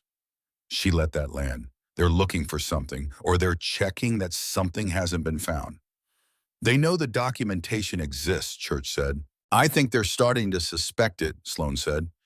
Cade went dark. They know Cade was making noise. They know because Cade's contact getting bumped from the wait list was retaliatory. I believe that now. And if Vance's people have been tracking the noise Cade was making before he collapsed, they might know he had a meeting scheduled. Which means they know the meeting didn't happen, Stone said. His voice had gone very flat. Which means they know the documentation is still out there somewhere, Sloan said. Which means, Garrett said from the door, we have less time than we thought. The booth went quiet. Gideon looked at the papers on the table. 3 sheets of paper and an envelope. 15 years of deliberate cruelty compressed into dates and reference numbers. And the words case resolved. He thought about Rowan Mercer. He thought about his mother. He thought about the Brennan family and the unnamed others. All the people who had been clerical corrected out of existence by a system that was supposed to protect them. He picked up one of the sheets, looked at it, put it back down. I want to go see Alden Brennan, he said. Stone looked at him. Not instead of the federal filing, Gideon said quickly. In addition to it, before it. Because you said Sloan needs to know the documentation is going somewhere real before she hands it over. And Brennan needs to know the same thing. And I think, he stopped, found the words. I think someone who's been through what he's been through needs to hear it from someone who's also been through something. Not from a lawyer, not from a strategy meeting, from a person. Rosa looked at him with an expression he couldn't fully read. Stone looked at him the same way. You're 17, Stone said. I know, Gideon said. But I'm also the person who walked 6 miles through a blizzard on a 2-year-old's directions and ended up in the right place. So maybe my navigation isn't as bad as it looks. Garrett made a sound that was almost a laugh. Stone picked up his coffee cup, looked at it, put it down. Rosa, he said. I'll make the call, she said. Church? Already on Brennan's federal case number, Church said. Phone in hand. Sloan. Stone looked at her across the table. How long can you stay safe? As long as I stay moving, she said. Then stay moving. Stay with us. Don't go back to your sisters. If they're querying the database, they might start querying other things. He paused. We have a place. It's not a hotel, but it's safe. She looked at him, at the table of papers, at Gideon. She was doing the calculation that people do when they've been alone with something for 6 weeks and someone is offering to share the weight. The calculation between relief and exposure, between trusting and risking. It was written clearly on her face because she was tired enough that she'd stopped hiding it. Okay, she said finally. Okay, Stone said. And in a corner booth of an ordinary diner on an ordinary Tuesday morning, the pieces of 15 years of buried truth were laid on a table and counted and named and claimed by the people who had paid for them. Paid in evictions, in silence, in accidents on roads with black ice, and a 17-year-old boy walking through a blizzard with nothing but a promise and someone else's child in his arms. Outside, the snow from the night before was melting. Not fast, not all at once, but it was melting. Rosa made the call to Carmen Brennan from the diner parking lot, while Stone settled the check and Sloan sat in the back of the first vehicle with her envelope on her lap and her eyes on the door, watching the street, with the practiced vigilance of someone who had been doing threat assessment for 6 weeks and was not going to stop now, just because the room had gotten more crowded. The call took 4 minutes. Rosa came back with her phone at her side and her expression carrying something careful in it. Not bad news, not good news. The specific in-between of a situation that could go either way, depending on the next 10 minutes. Carmen said Alden will talk, she said. But she also said, and I want to be clear that she said this before I told her anything about Vance or the documentation, she said he's been in a bad place the last 6 months. She said the fight went out of him around the time the second attorney dropped his case. She looked at a Stone. She didn't ask who we were beyond the resource center connection. She just said, come before he changes his mind. How far? Stone asked. 20 minutes. Then we go now. Gideon rode in the first vehicle again, between Stone and the window, watching the city unspool around him. He was thinking about what Rosa had said. The fight went out of him, and feeling it in a particular way, the way you feel a description that matches something you know. He knew what it looked like when the fight went out of a person. He'd watched it happen to his mother in the weeks after the letter came. Watched her read it twice and then fold it very precisely and set it on the table and not say anything for a long time. She hadn't cried. She'd just gotten quieter. And quiet in his mother was the most frightening thing. The Brennan house was small. He didn't know the neighborhood, didn't know the house, but he knew the feeling of it. The feeling of a place that had been carefully maintained right up until the moment maintaining it became one thing too many, and now showed the specific, dignified exhaustion of a family that was still trying but had fewer resources to try with. Carmen met them at the door, a woman in her early 40s, compact and direct, with the eyes of someone who had been doing all the emotional labor for a household in crisis, and was good at it and tired of being good at it. She looked at the group, counted them, looked at Gideon last. You brought a kid, she said to Rosa. He's why we're here, Rosa said. Carmen looked at Gideon for another second. Something shifted in her assessment. She stepped back from the door. Come in, she said. Alden's in the kitchen. Alden Brennan was sitting at the kitchen table with both hands around a mug, and Gideon understood immediately what Carmen had meant about the fight. He was a man who had been substantial. You could see it in the frame of him, in the breadth of the shoulders, in the hands that wrapped the mug. But something had happened to the interior of him. Some structural thing had given. And what was left was a man who took up less space than his body suggested he should. He was in his mid-40s. He looked older. He looked up when they came in. His eyes moved through the group and landed on Stone with the particular weariness of someone who has learned that unfamiliar people bearing news generally mean more bad news. Alden Brennan, Stone said, not a question. Yeah, Alden said. People call me Stone. He pulled a chair out and sat down across from Alden without being invited. The way a man sits when he's decided that formality is a luxury this conversation doesn't have time for. I knew Rowan Mercer. Alden went very still. I know what happened to him, Stone said. I believed for 3 years that it wasn't an accident, and I now have documentation that puts a meeting in Vance's calendar 14 days before Rowan died, and a follow-up notation 18 days after. Marked case resolved. He paused. I'm not telling you this to reopen a wound. I'm telling you because you need to know what you were up against, and why nobody helped you, and why your case kept dying every time you brought it back to life. Alden's hands tightened on the mug. Who's the kid? He asked. His voice was careful, contained. My name's Gideon Hayes, Gideon said. He sat down without being invited, the way Stone had, because he had decided in the car that this was not a moment for deference. 3 weeks ago, I was in the stairwell of the county building on Mercer Street, and I heard 2 of Vance's people talking about a clerical correction on the Brennan family. Your family. He held Alden's gaze. I was there because I was homeless and I was cold. I wasn't supposed to be there. Nobody knew I was there. He paused. My mother was removed from the same wait list the same week as you. Same language. Clerical correction. I thought it was a computer mistake. It wasn't. Alden looked at him for a long time. You're 17, he said. Yes, sir. You've been on the streets. 11 days when this started. More now. Alden looked at Carmen. Carmen looked back at him with the expression of a woman who is not going to make this decision for him, but is going to be completely honest about what she thinks. And what she thought was visible in her face without a word. Alden looked back at Gideon. What do you want from me? He asked. Not hostile, genuinely asking. Church found your federal case number, Gideon said. The complaint you filed through the whistleblower program 18 months ago, it was never formally closed. It's still technically open. He leaned forward slightly. If you amend the complaint and attach Sloan's documentation, it goes directly to Washington. Not the local field office. Not anyone Vance has reach into. He paused. But it has to be you. You're the one with the open case. You're the federal anchor. Alden's jaw moved. He looked at the table. He was quiet for long enough that the silence started to have weight. I had a lawyer, he said. She was good, she believed me. And then an ethics complaint landed on her desk. Anonymous. Turned out to be nothing. But it cost her 8 months, and enough that she walked away from housing cases. He looked up.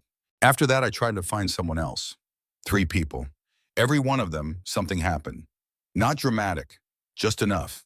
Enough to make it not worth it for them. He stopped.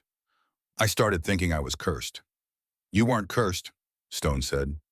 You were targeted, precisely and deliberately, by people who have been doing this for 15 years and know exactly how much pressure it takes to make someone stop. He paused. But they made a mistake. Alden looked at him. They kept records, Stone said. Vance's assistant logs everything. They got complacent. They've been doing this so long without consequence that they started believing they were invisible. And invisible people get careless. He picked up the sheaf of papers that Church had passed him in the car. Copies, Sloane's copies, the documentation that had been living in an envelope for 6 weeks waiting for exactly this room.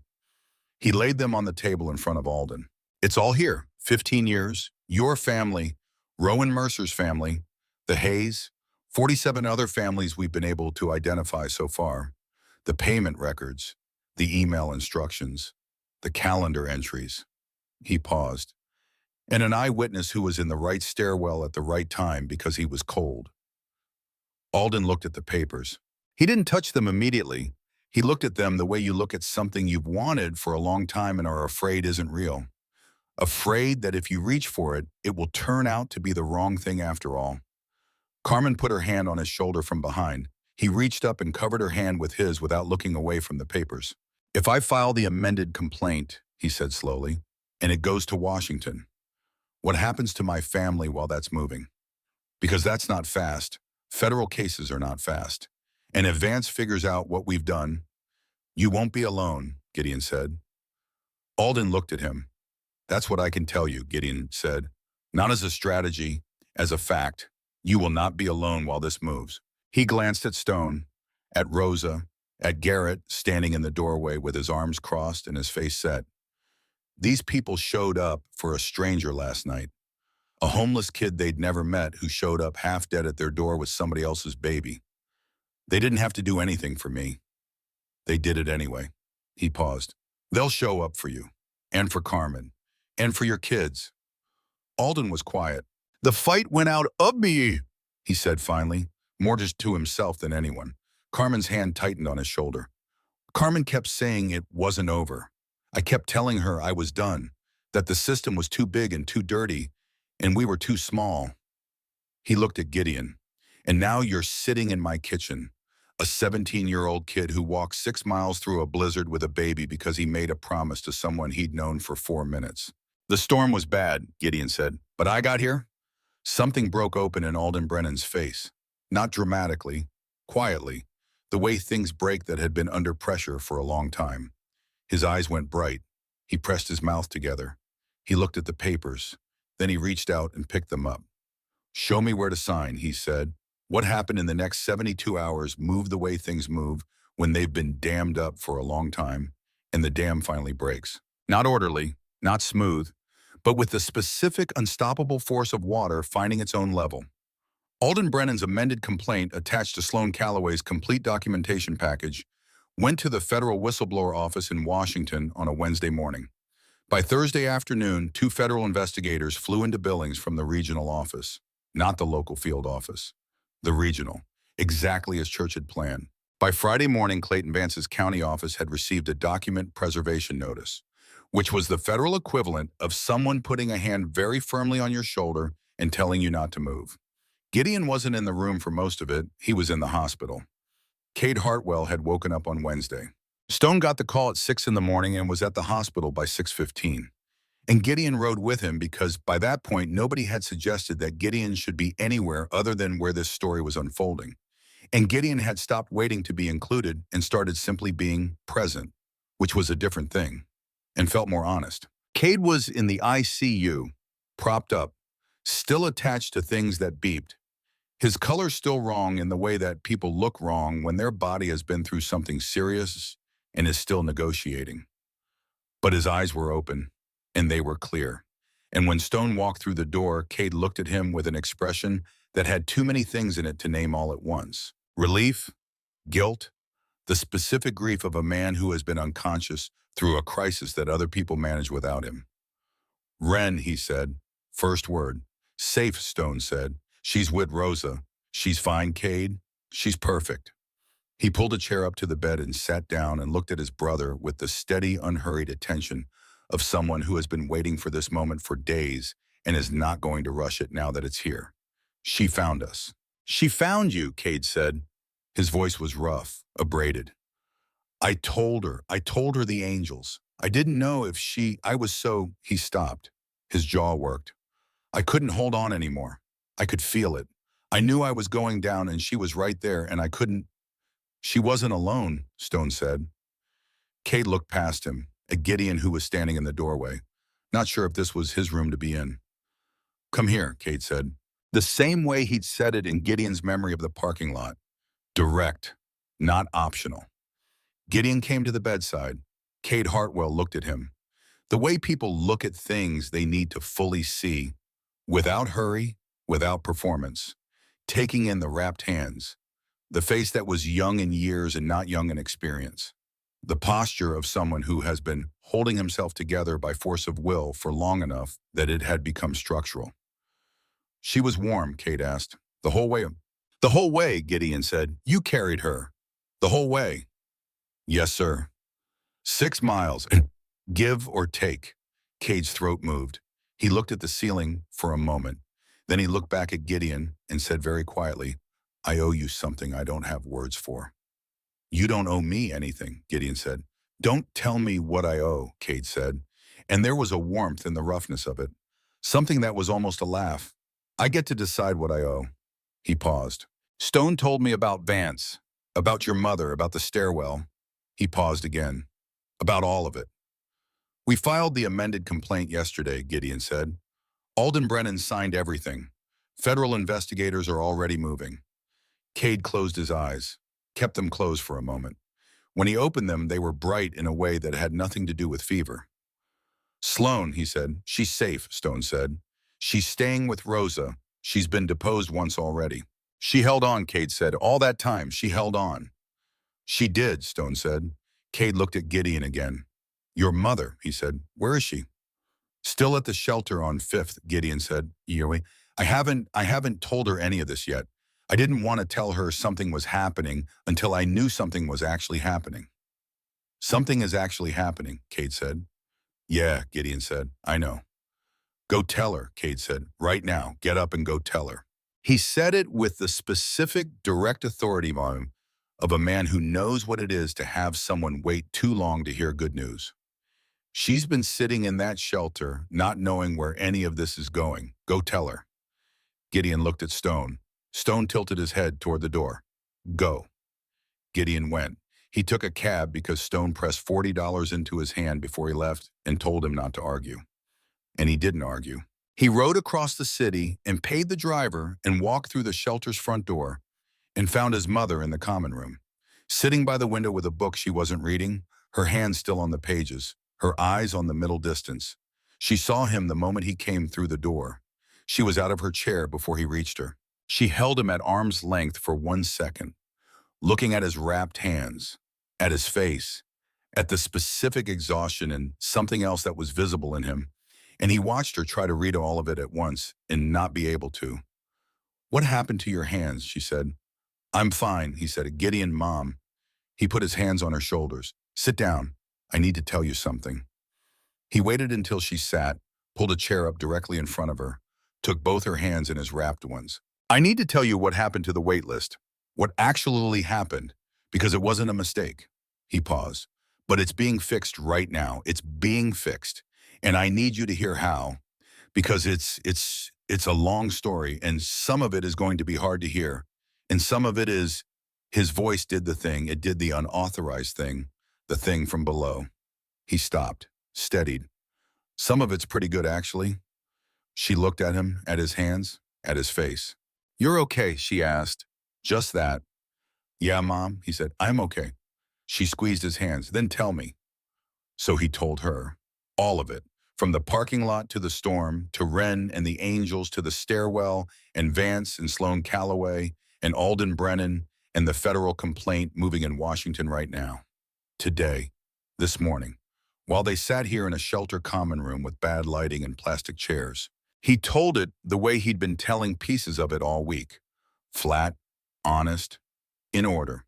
But this time he was telling it to someone who had been at the beginning of it, whose name was in those corrupted files, whose silence in the weeks after the letter had been the thing he'd been carrying without knowing what to call it. She didn't interrupt. She sat very still and listened, the way she had always listened, completely, without performance, giving him the specific attention of a person who understands that what someone is telling you matters more than what you're going to say back. When he finished, she was quiet for a moment. Then she said, "You walked 6 miles in that storm." "Yeah, with a baby." "She's little," he said. His mother looked at him. Her eyes were very bright. "You're going to tell me it wasn't a big deal," she said. "I made a promise," he said. "It wasn't really a choice." She made a sound that was not quite a laugh and not quite a song and was entirely her. She pulled him forward and held his head against her shoulder.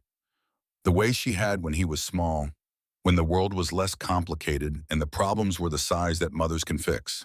He let her. He was 17 and he had walked 6 miles through a blizzard and been in rooms with federal witnesses and motorcycle club leaders and a man who had nearly died and woken up asking for his daughter. And he was so tired. And she was his mother, and he let her.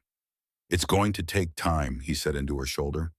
"The case, the reinstatement, it's not going to be tomorrow."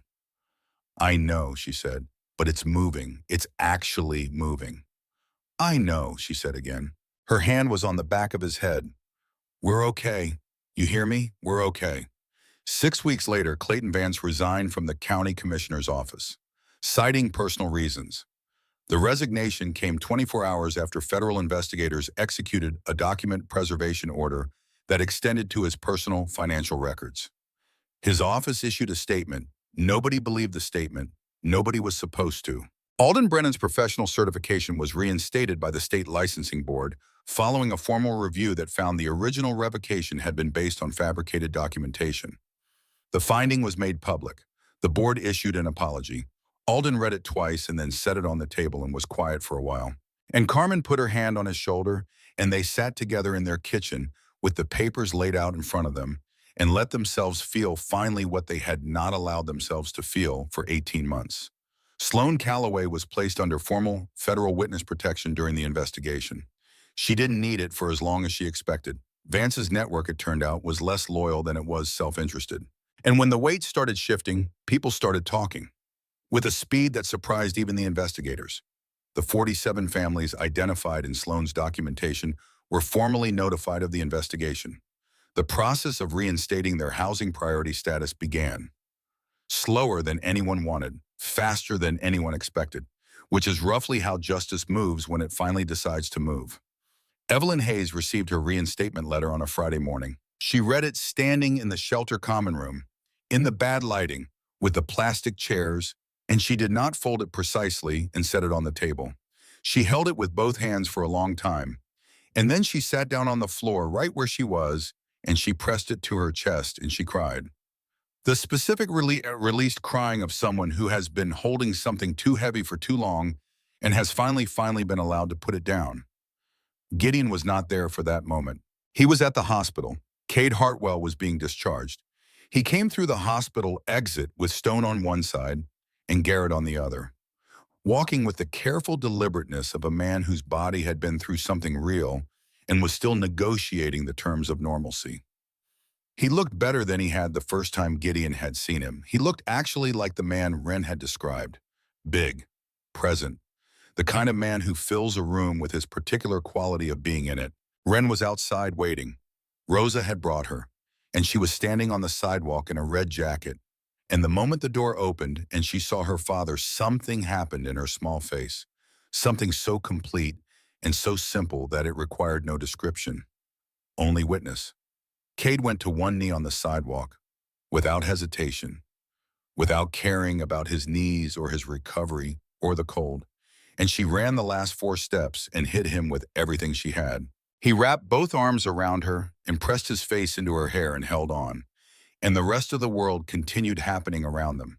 And they were not part of it for a moment. They were only themselves, in the specific, irreducible wholeness of a father and his daughter who had been separated by circumstances that should never have been allowed to exist and were now simply together. Gideon stood back, gave them the space. Cade looked up at him over Ren's shoulder. "Come here," he said, the same way he'd said it in the hospital room. Direct, not optional. Gideon came forward. Cade reached out and gripped his arm. Not a handshake, not a pat on the back. A grip, the kind that means something. "You're not going back to the streets," Cade said. "That's done. You hear me? That's over." Gideon looked at him. "We've got room," Cade said. "Good room, real room, not charity. You'll work for it if that's what it takes for you to accept it. But you're coming home with us." He paused. His eyes were very steady. "You carried my daughter through a storm because she believed someone would be waiting on the other side. I'm asking you to believe the same thing." Ren, from inside her father's arms, turned her head and looked at Gideon. "Angels," she said, "certain, complete." Gideon Hayes stood on that sidewalk in the thin winter sunlight and felt something shift in the architecture of himself.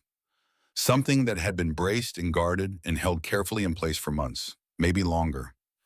The internal structure of a person who has learned not to expect anything so they can't be broken by the gap between expecting and receiving. He let it shift. "Okay," he said, "just that, just okay. Because some stories don't need more than that. Some moments are complete in themselves. A father on one knee, a daughter in his arms.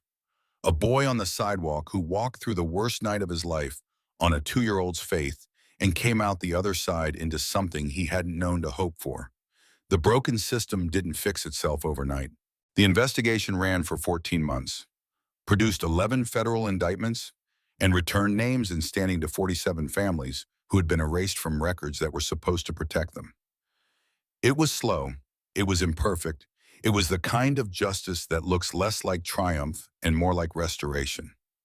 The painstaking work of putting things back that should never have been taken. But it moved. And it moved because a boy heard something he wasn't supposed to hear in a stairwell. He was only in because no one had protected him from the cold.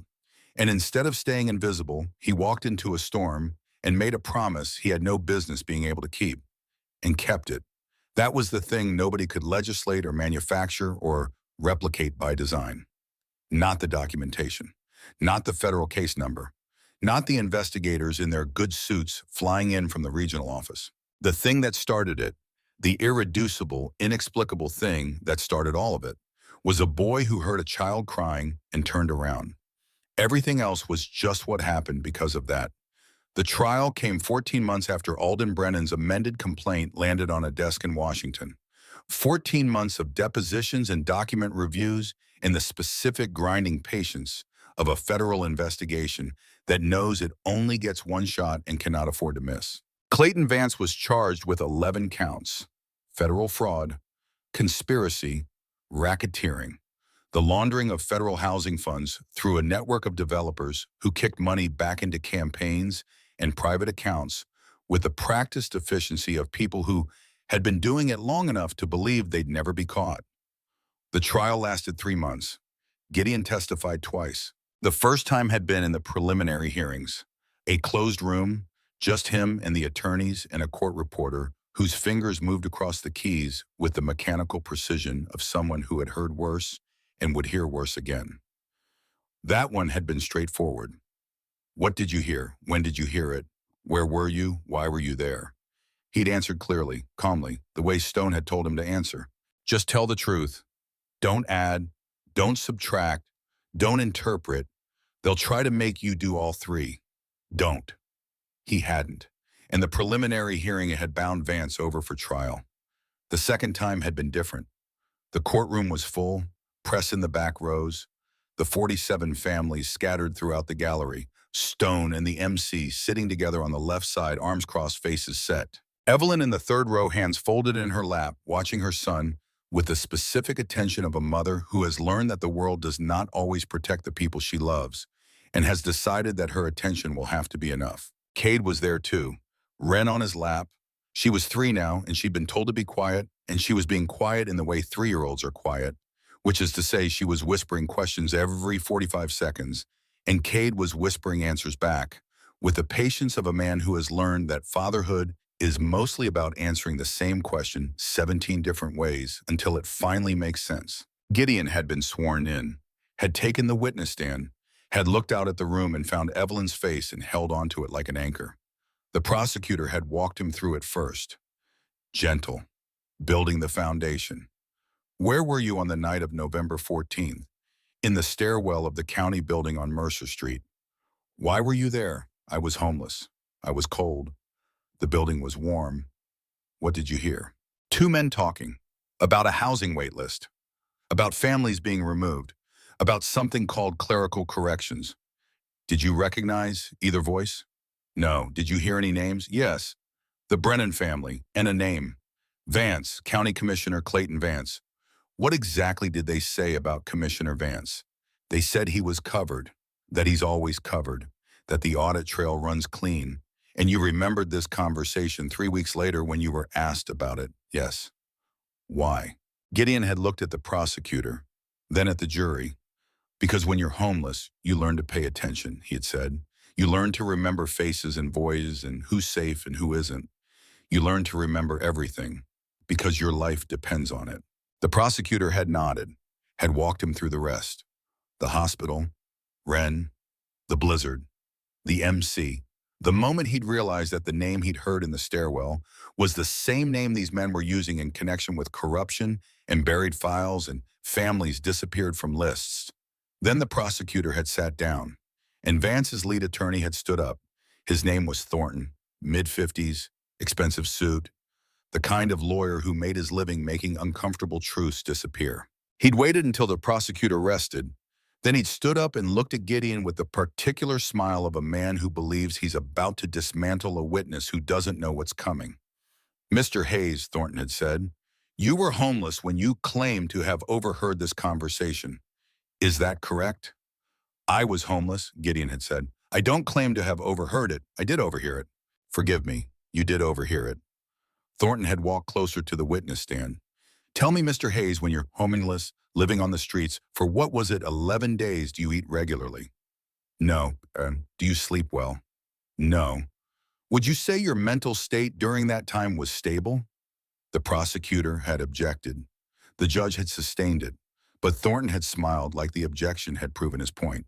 Let me ask it differently. You were cold, hungry, exhausted, hiding in a stairwell, and in that condition you claim to remember with perfect clarity a conversation you overheard between 2 men you didn't know about topics you didn't understand 3 weeks before you were asked to recall them. Gideon had looked at him. Yes, he'd said. Mr. Hayes, is it possible that in your condition you misheard, misremembered, perhaps even imagined parts of what you think you heard? And Gideon had leaned forward slightly. Not aggressive, just present, the way Stone had taught him. Present. Mr. Thornton, he'd said, when you're homeless, you learn to pay attention, because not paying attention gets you hurt. You learn to remember faces, voices, who's safe and who's not. What corner has a police officer at 10 p.m., and what alley has a man who'll take what you have left? He'd paused. You learn to remember everything, because your life depends on it. So yes, I remember that conversation with perfect clarity, not in spite of my condition, because of it. The courtroom had gone very quiet. Thornton had recovered. He'd tried a different angle. Mr. Hayes, you're currently living with Cade Hartwell, the brother of Stone, the president of a motorcycle club, a club that has a vested interest in seeing my client convicted. Is that correct? I live with Cade because he gave me a home after I saved his daughter's life, Gideon had said. And yes, they want to see your client convicted, because your client destroyed families, including mine, including theirs. So you admit you have a bias. I have a stake, Gideon had said. There's a difference. A bias is when you twist the truth to fit what you want. A stake is when you tell the truth because you've lived it. He'd held Thornton's gaze. I lived it. Thornton had stared at him for a moment. Then he'd said, no further questions. And when Gideon had stepped down from the witness stand, he'd walked past the defense table. And for just a second, Clayton Vance had looked at him, not with anger, not with contempt, with the specific recognition of a man who has underestimated someone and knows it. The kind of look that says, "I didn't see you coming." Gideon had walked back to his seat, had sat down next to Evelyn, had felt her hand find his under the armrest and squeeze once, hard. 3 weeks later, the jury had returned guilty verdicts on all 11 counts.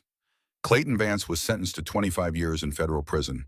The 47 families were formally reinstated to the housing priority list. Alden Brennan got his job back, his certification, an apology that came in writing and was read into the public record. Sloan Calloway was given a commendation by the federal government for her role as a whistleblower in one of the largest housing fraud cases in Montana history. She'd accepted it quietly. And then she'd moved to Seattle and started working for a housing advocacy nonprofit. She sent Gideon a card on his birthday. It said, "Keep turning around." He kept that on his wall. 1 year and 2 months later, on a December afternoon when the Montana sky was the specific blue that comes after a fresh snow, Gideon Hayes stood in the yard of a house he now called home and watched Wren build a snow fort with the concentrated determination of a 3-year-old who has opinions about structural integrity. He was 18 now, just barely. His birthday had been in October, and Evelyn had made him a cake, and Cade had given him a key to the house, and Wren had drawn him a picture of what she said was an angel, but looked more like a very optimistic interpretation of a bird. He kept it on his wall, too. He was enrolled at the University of Montana. Pre-law, full scholarship, the kind that came with the letter that said the scholarship committee had been particularly moved by his personal statement. He hadn't told them about the blizzard in the personal statement. He told them about his mother, about the letter, about clerical corrections and the specific violence of systems that decide who matters. He'd told them he wanted to be the kind of lawyer who made sure that didn't happen to someone else. They'd given him the scholarship and a note that said they looked forward to having him. Evelyn was inside, making dinner. She had an apartment now, a real one, not the shelter, not temporary housing, a lease with her name on it, in a kitchen with a window that got good light and a second bedroom that she'd insisted Gideon could use whenever he wanted. Even though he lived with Cade now, she said it was important that he knew he had 2 places, 2 homes. She was running a program now, through Rosa's Resource Center, supporting families navigating the housing system, making sure what had happened to her didn't happen to someone else. She was good at it. People trusted her because she'd been exactly where they were. Alden Brennan was working again. City inspector. Full certification. The kind of reinstatement that came with a formal apology and back pay and a quiet understanding that the city was very interested in making sure he felt valued. He did feel valued, but more than that, he felt vindicated. Carmen had told Gideon that one night when he'd stopped by to drop off some paperwork for Evelyn, she'd said Alden slept better now, that the thing that had been pressing on him for 18 months had lifted, that he laughed again. Now in the December cold, Cade came out the back door with 2 mugs of hot chocolate and handed one to Gideon. "She's been out here for an hour," Cade said, watching Wren. "She's committed," Gideon said. "She gets that from her mother." Cade's voice did something when he said that. Something soft and old and carefully held. Wren's mother had died when Wren was 6 months old. Cade didn't talk about it much. But sometimes he'd say something like that, and Gideon would hear the shape of a grief that had been integrated into the structure of Cade's life. Not gone, just carried. "You doing okay?" Cade asked. "Yeah," Gideon said. "I'm good." "School good?" "School's good." "Your mom good?" "She's great." Cade nodded. They stood there in the cold and drank hot chocolate and watched Wren pack snow with mittened hands. "I got a call from Stone this morning," Cade said. Gideon looked at him. "They want to do a thing at the clubhouse for you. Anniversary thing. 1 year since the blizzard. They don't need to do that." "I know they don't need to," Cade said. "They want to." He paused. "A lot of people want to say thank you for different reasons. Stone, Garrett, church, Rosa, the families, your mom." He paused again. "Me." Gideon was quiet. "You don't have to," Cade said. "If it's too much, if you don't want—" "I'll go," Gideon said. Cade looked at him. "Yeah." Yeah. Wren looked up from her fort. Gideon, come help. Duty calls, Kate said. Gideon handed him the mug and walked over to where Wren was crouched in the snow. What do you need, he asked. More snow, she said. Very serious. We have a lot of snow. Need more. Okay, more snow, got it. He started packing snow onto the fort wall she'd been building. She watched him critically for a moment, then nodded. Good, she said. They worked in silence for a while. Then Wren said, without looking up from her work, Gideon, yeah, you're my brother. It wasn't a question, it was a statement, a fact she was confirming for herself. Yeah, Gideon said, I am. She nodded, satisfied, and went back to packing snow. And Gideon Hayes, who had walked 6 miles through a blizzard on a promise he'd made to a dying man who had testified in federal court against a county commissioner who had been destroying families for 15 years, who had been homeless and invisible and scared and alone, and had decided one night in the cold to turn around instead of walking away, knelt in the snow next to a 3-year-old who believed in angels and helped her build a fort. Because some promises you keep, and some you make new, and both matter exactly the same. Inside through the window, Evelyn and Cade were laughing about something. The sound carried through the glass, warm and real and whole. And outside in the December cold, under a sky that was impossibly blue, a boy who had learned what it meant to be seen built a snow fort with his sister. And if you had asked him in that moment if he believed in angels, he would have said yes. Not because of wings or halos or divine intervention, but because he had learned that angels are just people who show up when they don't have to, who open doors in the middle of storms, who make room at tables, who turn around, and that was enough. That was everything.